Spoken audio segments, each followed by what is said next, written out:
Salut les amis et bienvenue dans la deuxième partie de cette réalisation. Nous en étions restés à la réalisation de ce caisson. Pour cette seconde partie, donc, nous allons passer à l'aménagement intérieur. C'est parti!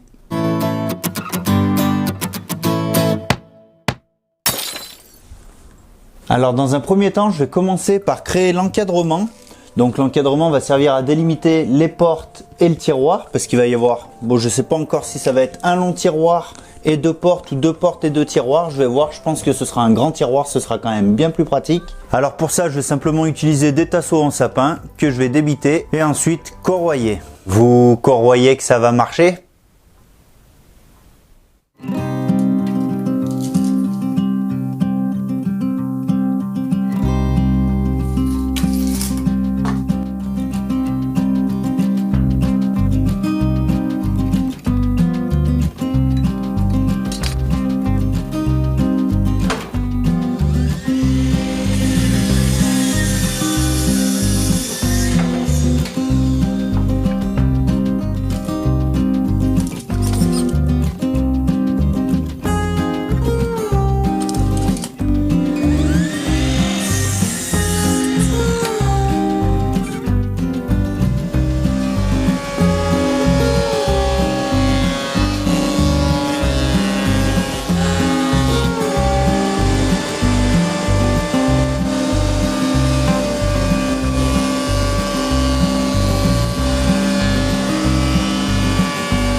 Bon, on commence à y voir plus clair. Donc il y aura 2 portes et un grand tiroir. Donc pour les 2 portes, je vais simplement les récupérer sur un meuble dont je veux me débarrasser. C'est parti.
Bon bah, ça commence à ressembler à un meuble. Alors j'ai eu vraiment de la chance, mes portes de récupération font vraiment la bonne taille, je m'y attendais vraiment pas, je pensais les recouper. Pour le coup, c'est pas calculé du tout, c'est vraiment tombé comme ça, donc tant mieux. Je vais pouvoir même réutiliser la façade du tiroir de ce même meuble pour venir la mettre ici, ça va rentrer aussi, c'est impeccable franchement. Quand un projet se passe comme ça va super. Allez, on va continuer donc avec le tiroir, c'est parti.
Alors je suis désolé, je suis tombé en panne de batterie pendant le collage. Donc j'ai simplement assemblé les parties avec de la colle polyuréthane et j'ai fixé le tout avec des pointes. J'ai vérifié mes diagonales et j'ai fixé avec des serre-joints le temps du séchage. Là au moment où je vous parle, c'est sec, donc je vais pouvoir continuer en plaçant le fond du tiroir et en mettant tout ça en place. C'est parti!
Bon bah voilà, on est arrivé au bout de ce projet. Donc bon, je suis vraiment sur de la récupération là, la façade de tiroir, les portes, ça risque de changer avec le temps, je vais aller sur quelque chose de plus joli par après bien sûr. Mais dans un premier temps, ça me conviendra très bien. Donc là j'ai un gros tiroir, j'ai déjà commencé à mettre du bazar dedans, vous savez comment ça marche dans les ateliers, dès qu'on a un peu de place, on y met du bazar. Et bien sûr, j'ai mes deux portes, donc ça va impeccable. Bon, c'est pareil, là je suis sur des charnières un peu basiques.